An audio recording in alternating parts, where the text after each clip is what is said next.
हम इन श्राद्धों के विषय में आपको 3 सच्ची प्रमाणिक घटनाएं बताने जा रहे हैं। एक घटना का जिक्र तो दिल्ली के मुख्य पत्र हिंदुस्तान में 8 फरवरी 1966 में प्रकाशित किया गया। दूसरी घटना जगन्नाथपुरी के महान महापुरुष स्वामी निरंजन देव जी के जीवन से जुड़ी हुई है।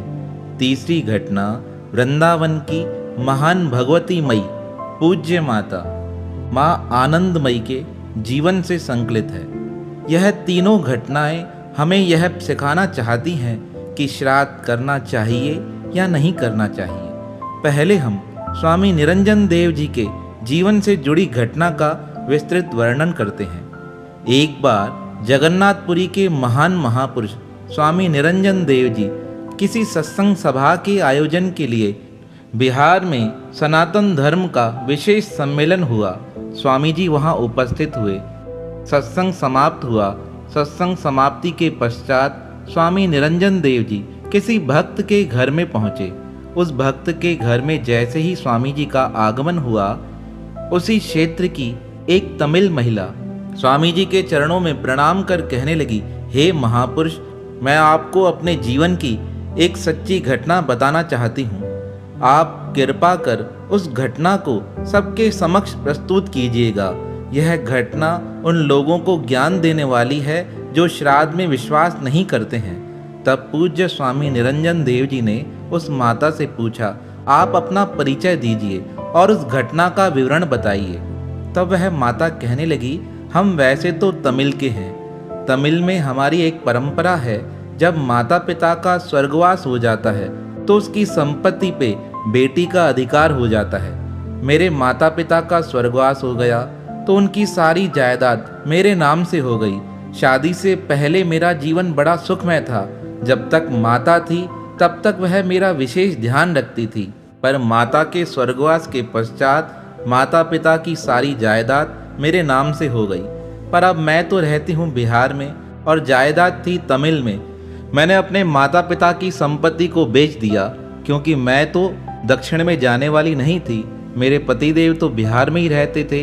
इनकी सरकारी जॉब थी और सरकारी जॉब के कारण हम यहाँ से अन्य कहीं जा नहीं सकते थे। अब धीरे धीरे समय व्यतीत होने लगा। मेरा मन बड़ा बेचैन रहने लगा। मुझे रात रात को बड़े भयानक सपने आते थे। उन सपनों को देखकर मैं डर जाती थी।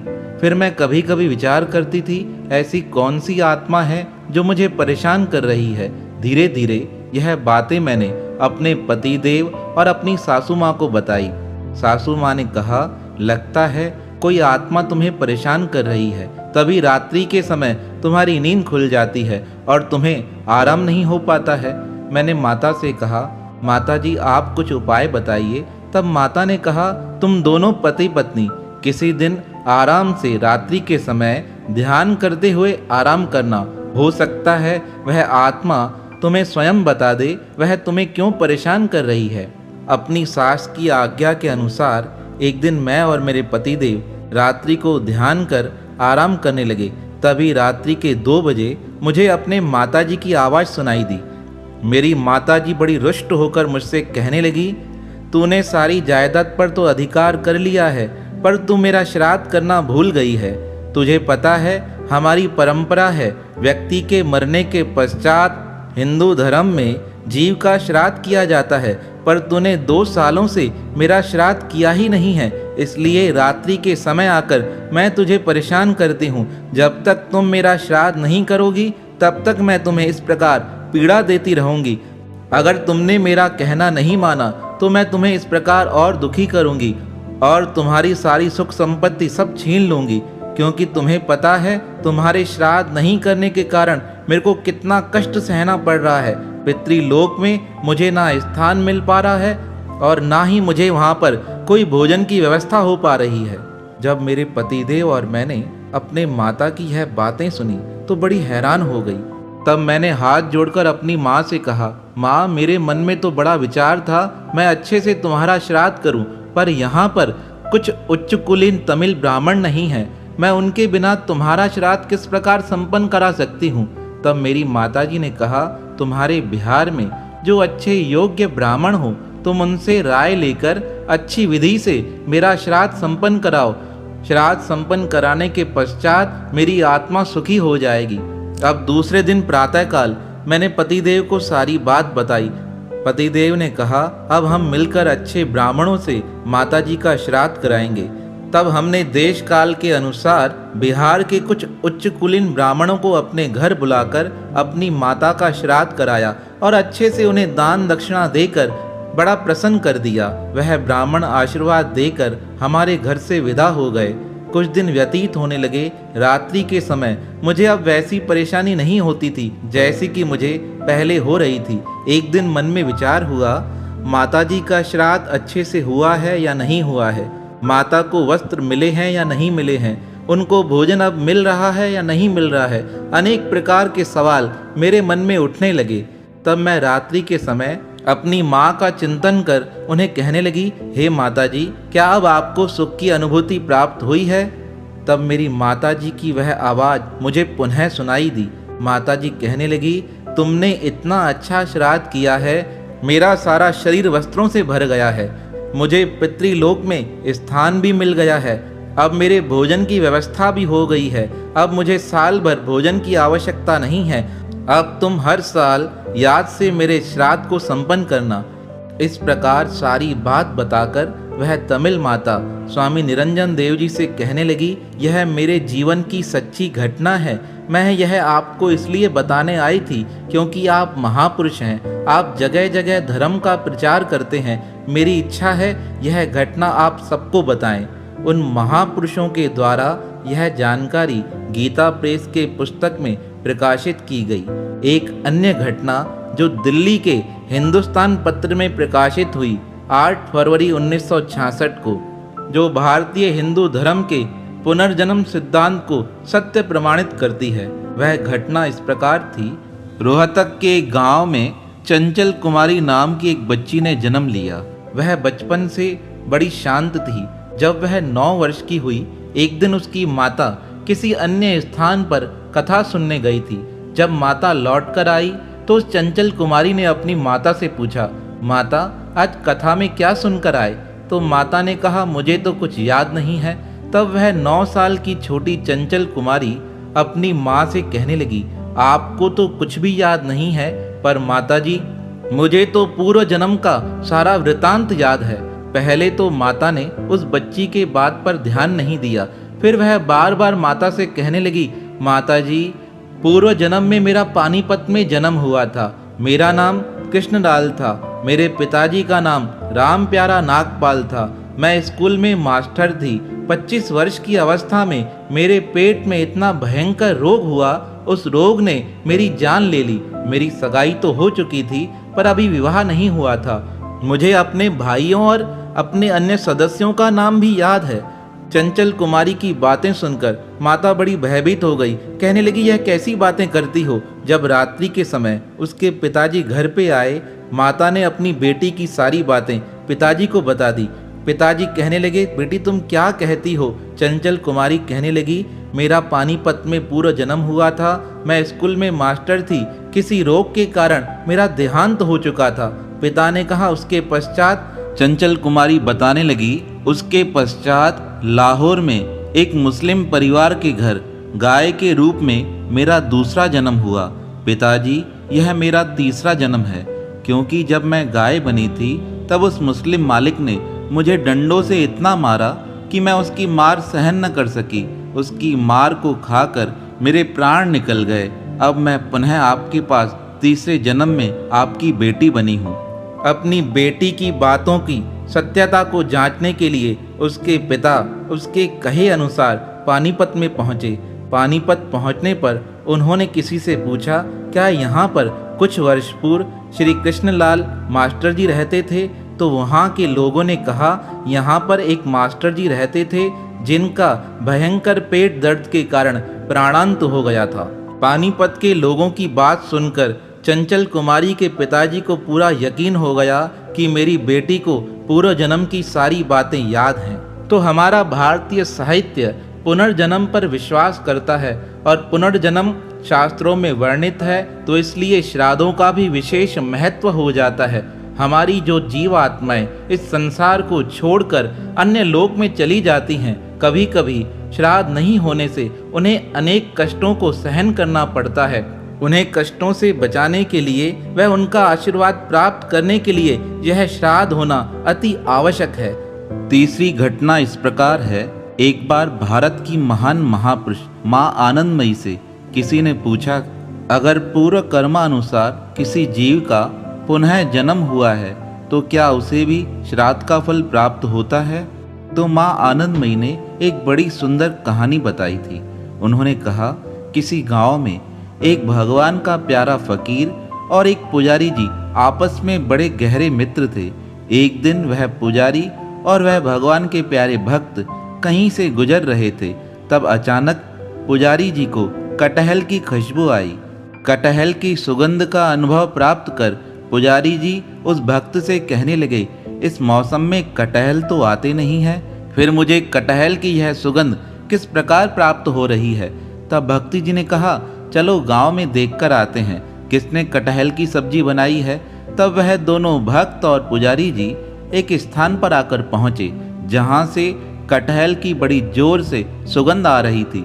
वह उस भक्त के घर में गए। वहां जाकर भक्त जी ने उस व्यक्ति से पूछा, आपने कटहल की सब्जी क्यों बनाई है? इस मौसम में तो कटहल आते नहीं हैं। तब वह व्यक्ति कहने लगा, आज मेरे पिताजी का श्राद्ध था, मैंने उनके निमित्त यह कटहल की सब्जी बनाई है, क्योंकि मेरे पिताजी को यह कटहल की सब्जी बड़ी पसंद थी। यह सारी बात सुनकर भक्ति जी को बड़े जोर से हंसी आ गई। वह पुजारी जी को अपने साथ लेकर घर से बाहर निकल आए। पुजारी ने कहा, हे भक्त महाराज, आप हंसते क्यों हो? तब भक्ति जी ने कहा, तुम्हें सच्चाई बताऊंगा तुम्हें यकीन नहीं होगा, पर तुम मेरे मित्र हो इसलिए मैं तुम्हें सच्ची बात बता देता हूँ। जिस व्यक्ति के घर हम अभी चले थे, यह पूर्व जन्म में तुम्हारा बेटा था। इसने तुम्हारे ही निमित्त आज श्राद्धों का तर्पण किया है। उसे पता था पिछले जन्म में तुम्हें कटहल की सब्जी बड़ी पसंद थी, इसलिए उसने तुम्हारे श्राद्ध को संतुष्ट करने के निमित्त आज कटहल की सब्जी बनाई थी। इसलिए तुम्हें घूमते घूमते कटहल की वह सुगंध महसूस होने लगी। जब पंडित जी ने भक्ति जी की यह बात सुनी, वह बड़ा आश्चर्य करने लगा। पूछने लगा, क्या ऐसा भी हो सकता है? पूरा जन्म के पश्चात भी क्या व्यक्ति को श्राद्ध के फल की प्राप्ति हो जाती है? तब वह फकीर कहने लगा, हमारे हिंदू धर्म में श्राद्धों का बड़ा विशेष महत्व है। कई लोग अज्ञानवश श्राद्ध करना नहीं चाहते हैं, जबकि शास्त्रों में वर्णन है श्राद्धों का। श्राद्धों में की गई सारी क्रियाएं आपके पितरों को प्राप्त होती हैं और पितरों के आशीर्वाद से जीवन में संपन्नता और सुख की प्राप्ति होती है। हमने एक महापुरुष जी के मुखारविंद से बड़ी सुंदर बात सुनी। एक बार किसी ने उनसे पूछा था, क्या किसी व्यक्ति के पितृ मुक्त हो चुके हैं तो क्या उन्हें भी श्राद्ध करना चाहिए? और अगर वह श्राद्ध करेंगे तो उनका फल उनके पितरों को किस प्रकार प्राप्त होगा, क्योंकि वह तो मुक्त हो चुके हैं। तब महापुरुष जी ने बड़ा सुंदर उदाहरण देते हुए उस व्यक्ति को समझाया था कि जैसे तुम किसी व्यक्ति के नाम पत्र लिखते हो, वह पत्र लिखकर तुम उसके पते पर रवाना कर देते हो। अब जब तुम्हारा पत्र वहां पहुंचता है तो तुम्हें पता चलता है उस व्यक्ति ने घर बदल दिया है, तो वह पत्र उस व्यक्ति को तो मिलता नहीं, वह पत्र पुनः तुम्हारे पास वापस लौट कर आ जाता है। उसी प्रकार अगर किसी व्यक्ति के पितृगण मुक्त हो चुके हैं तो उनके लिए श्राद्ध के फल का कोई विशेष महत्व तो रहता नहीं है। तो श्राद्ध का फल उस व्यक्ति को ही प्राप्त होता है जो अपने पितरों के निमित्त यह श्राद्ध करता है। हाँ, पर एक बात और है, वह पितृगण प्रसन्न होकर उसे आशीर्वाद अवश्य देते हैं। इसलिए इस श्राद्ध पक्ष में पितरों के निमित्त श्राद्ध करने का विशेष महत्व हो जाता है। भले आपके पितृ मुक्त हो चुके हों, कैसी भी अवस्था में हो, फिर भी उनके निमित्त यह श्राद्ध अवश्य करना चाहिए। अनेक पुस्तकों में तो वर्णन इस प्रकार सुनने को मिलता है कि जब तक बच्चा 5 वर्ष का होता है तब तक उसे श्राद्धों का ही भोजन प्राप्त होता है। जिस प्रकार उसके परिवार वाले पिछले जन्म के अनुसार श्राद्ध करते हैं, वह भोजन ही उस 5 वर्ष के बालक को प्राप्त होता जाता है। अनेक पुस्तकों में अनेक बातों का इस प्रकार वर्णन है। हमारे गुरुजी से किसी भक्त ने शंका करते हुए पूछा था, हे गुरुदेव, इस लोक में करने वाला श्राद्ध का भोजन पितृलोक में किस प्रकार प्राप्त हो जाता है? तब हमारे गुरुदेव ने बड़ा सुंदर सा उदाहरण देते हुए बताया था, जिस प्रकार आप भारत से किसी को फ़ोन करते हैं। अब फ़ोन में तार तो है नहीं, बिना तार के वह फ़ोन आपका कभी यूरोप लग जाता है, कभी जापान लग जाता है, कभी चीन लग जाता है। कभी सोचा है इस बारे में? पर आपकी बात हो जाती है, कहीं कोई कनेक्शन नहीं है, कोई तार नहीं है। तार के बिना भी आपकी बातें दूर बैठे व्यक्ति तक आराम से पहुंच जाती हैं। आप बताओ किस प्रकार वह बातें यहाँ से वहाँ जा पाती हैं? तब वह भक्त कहने लगा, महाराज, यह हवा अपने माध्यम से हमारी बातों को तरंगों के माध्यम से वहाँ तक पहुँचा देती है। तब गुरु महाराज ने हंसते हुए कहा, जब एक साधारण सी बात को हवा अपने माध्यम से यहाँ से वहाँ पहुँचा देती है, और यह श्राद्ध का विषय तो बड़ा भावात्मक है। यह हमारे हृदय की सच्ची भावनाएं पितृलोक में विराजमान हमारे पितरों तक पहुँच जाती हैं। वह भावनाओं के माध्यम से ही इस भोजन को स्वीकार करते हैं और अपने अंतर मन से हमें आशीर्वाद दे हमारा कल्याण करते हैं। इस विषय में शास्त्र ही प्रमाण है। हमारे शास्त्रों में जिन बातों का वर्णन किया गया है, उनका उसी अनुरूप पालन करना चाहिए जैसा उनके विषय में बताया गया है।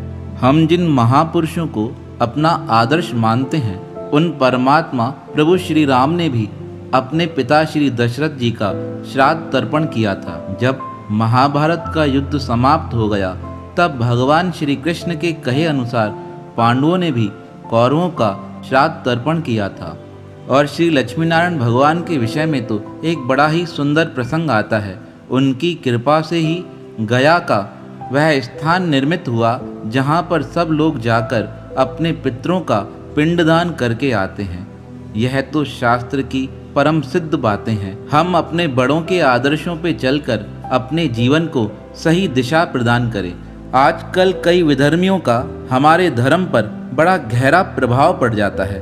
उस प्रभाव के कारण हम अपने धर्म से हट जाते हैं। हमें अपने धर्म की मर्यादाओं में रहकर अपने पर्वों का पालन करना चाहिए। हमारे शास्त्रों ने जिन बातों का निर्देश दिया है, उन बातों का हरदम पालन करेंगे तो हमारा कल्याण हो जाएगा। तो यह श्राद्ध पर्व हमारे लिए करना अत्यंत अनिवार्य है। 3 सत्य घटनाओं के माध्यम से आपको इस विषय में समझ तो अवश्य आ ही गया होगा। मेरी आपसे यही प्रार्थना है, आप निरंतर प्रभु का सुमरन करते रहें। जिन बातों का शास्त्रों में वर्णन किया गया है, उनका अवश्य पालन करें। मैं पहली बार आपको एक बात कहने जा रहा हूँ। अगर आपको हमारी यह बातें, हमारी यह कहानियाँ पसंद आई हों, तो इसे अन्य भक्तों के साथ अवश्य शेयर कीजिएगा, क्योंकि यह सनातन धर्म का विषय है। इसलिए मैं चाहता हूँ इस विषय की जानकारी हमारे आने वाली पीढ़ियों को अवश्य होनी चाहिए। मेरे इस कार्य को आप अवश्य अन्य भक्तों तक पहुँचाएंगे, यही मेरी आपसे शुभेच्छा है।